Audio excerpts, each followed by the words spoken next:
Well, we've noticed in the conference this year and in recent years that personalized therapy is a big deal. There are a lot of breakthrough therapies, but they only work in a minority of the patients. So if you're able to identify those minority of the patients, you still win. And then you can use combinations for the other people for other therapies. We need biomarkers. And there aren't that many FDA-approved biomarkers to use for cancer. So we've been on the hunt for other ones. And our client, BioArray Genetics, which is based out of Farmington, Connecticut, has developed a list of 325 genes that they came from normal breast cancer development. And they've found that those genes are predictive of taxane-based therapy response in breast cancer. And what we, in partnership with Rancho, we are trying to find if we can use them in other cancers.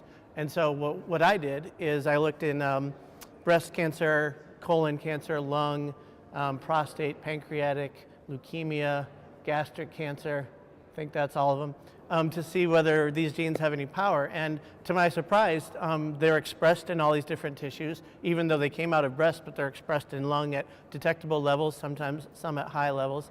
And they are, some of them are tissue specific, not even for breast, but tissue specific for the other types of cancer. And some of them are housekeeping genes, which is a big surprise. But housekeeping genes can be apparently predictive of response. That's what we're seeing.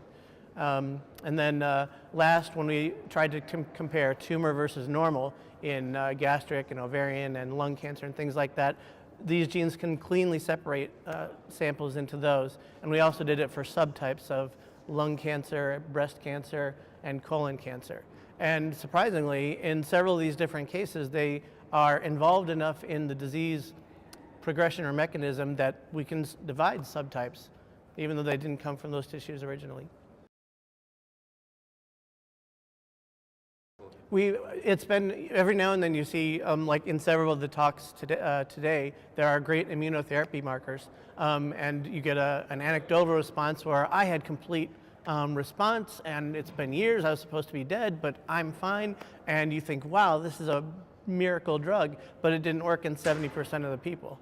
And so that's why we really need some way to predict in advance who the 30% or 20%, who the responders are going to be. And that might be gene expression biomarkers, it could be mutations, it could be epigenetics. We don't know yet, but the easiest ones to get to now are gene expression biomarkers. The next steps would be, can we predict outcomes in the way that they've been used for breast? So we know about tumor normal and subtypes, but really we want to know drug response. And we do know drug response in breast, but now we want to move on to find some good big public or private data sets that are lung cancer only or colon cancer only, where complete response is known, or other markers of clinical outcome, overall survival, and then you see if the genes can be predictive in that capacity as well.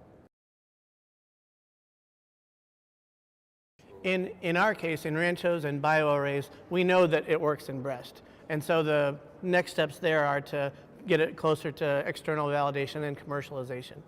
But in the other cancers, it's exploratory right now.